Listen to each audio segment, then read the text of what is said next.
محمد کی محبت دین حق کی شرط اول ہے، اسی میں ہو اگر خامی تو سب کچھ نامکمل ہے۔ تو ان کی محبت کو ہمارے اوپر لازم کیا گیا۔ اللہ اکبر۔ اور میں آپ کو یہ بتاؤں کہ حضور کی ذات ایسی ذات والا صفات ہے جو محبتوں کا مرکز ہے، پوری کائنات ان سے محبت کرے، یعنی جو خالق ہے وہ خالق ہو کے بھی اپنے محبوب سے محبت کرے۔ اللہ اکبر۔ اپنے محبوب سے محبت کرتا ہے خالق ہو کے، اور فرشتے بھی حضور سے محبت کرتے ہیں، انسان بھی حضور سے محبت کرتے ہیں، جن بھی حضور سے محبت کرتے ہیں، حتیٰ کہ جو سینوں میں دل نہیں رکھتے ان کو بھی حضور سے پیار، ان سے بھی الفت کا نبض و رشتہ ہے۔ جبریل امین جب سورہ الضحیٰ لے کر کے حاضر ہوئے تو مفسرین کے بقول 40 دن کے بعد وحی کا سلسلہ دوبارہ شروع ہوا تھا۔ جو وحی کا انقطاع ہوا وہ 40 دن تک رہا، جس کو فترت کا زمانہ کہتے ہیں۔ تو 40 دن تک جبریل آئے نہیں تھے۔ تو جب جبریل وحی لے کر آئے تو حضور نے فرمایا جبریل اتنی دیر کے بعد آئے؟ تو عرض کی انا عبد مامور، حضور میں تو عبد مامور، حکم کا پابند، جب حکم ہوگا مجھے آنا ہوگا۔ باقی رہی بات یہ کہ میں آپ کے اشتیاق میں تڑپ رہا تھا، بے لقائے یار ان کو چین آ جاتا اگر بار بار آتے نہ یوں جبریل سدرا چھوڑ کے۔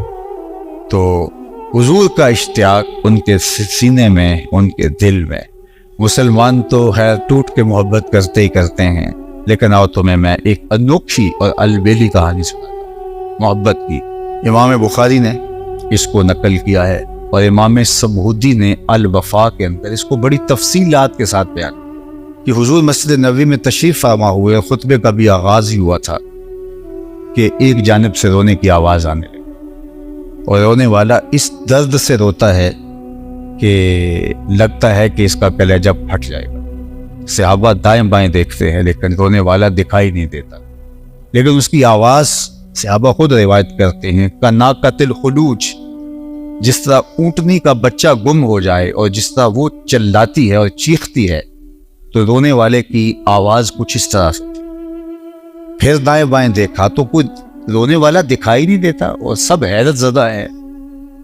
حتیٰ ارتج المسجد، یہاں تک کہ جو مسجد ہے وہ گونجنے لگی، اور عجیب کیفیت ہے اس کے رونے کا شور مچا ہوا ہے، اور مسجد گونج رہی ہے اور اس کے درد سے سینوں میں دل دہل رہے ہیں، لیکن حیرت یہ ہے کہ رونے والا دکھائی نہیں دے رہا۔ فنزل النبی صلی اللہ علیہ وآلہ وسلم عن المنبر، حضور ممبر سے نیچے تشریف لائے اور ایک سمت چلے۔ کھجور کا ایک خشک تنا پڑا تھا، آج پہلے دن ممبر بچھایا گیا تھا حضور کے۔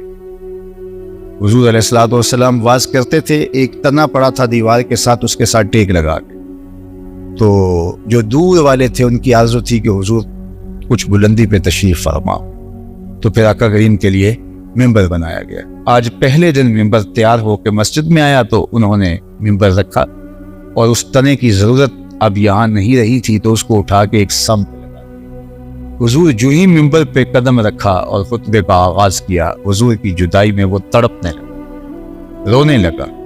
کَنَاقَةِ الْخُلُوجِ، جس طرح اونٹنی کا بچہ گم ہو جائے تو وہ روتی ہے، تو وہ یوں رو رہا ہے۔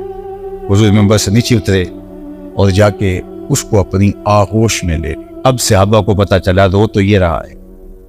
تو جس طرح بچھڑا ہوا بچہ ماں کی گود میں آ جائے تو اس کی گگی بن جاتی ہے، تو جب تنے کو حضور نے اپنی آغوش میں سمیٹا تو حدیث میں آتا ہے کہ اس کی گگی سی بن گئی۔ پہلے تو چیخ رہا تھا، پھر ہچکیاں لینے لگا، پھر حضور اس کے اوپر اپنا شفقت کا ہاتھ پھیرتے رہے اور اس کی ہچکیاں بتدریج سسکیوں میں تبدیل ہو گئی۔ پھر اس کی سسکیاں بھی تھم گئی اور وہ خاموش ہو گیا۔ حضور نے اس سے کچھ کہا اور واپس ممبر پہ تشریف لے آئے۔ صحابہ کی آنکھوں میں سوال چمک رہے تھے کہ یہ ماجرا کیا ہوا؟ کبھی درخت بھی روئے ہیں اور درخت بھی خشک، درختوں نے بھی کبھی انسانوں کی طرح چیخو پکار کی ہے، یہ ماجرا کیا ہوا؟ یہ تو انہیں سمجھ آ رہی تھی کہ یہاں سے اٹھا کے وہاں رکھا تو جدائی کا صدمہ گوارا نہیں کر پایا، لیکن درخت بھی کبھی روئے ہیں؟ اللہ کے محبوب علیہ السلام نے صحابہ کی آنکھوں میں سوالات دیکھے تو خود ارشاد فرمایا لو لم افعل ہاکذا لحن الی یوم القیامہ، لوگوں میں اگر یوں ممبر سے اتر کے اپنے عاشق زار کو یوں تسلی نہ دیتا وہ قیامت تک روتا ہی رہتا۔ اللہ، تو یہ ہے درخت اور خشک تنا۔ رومی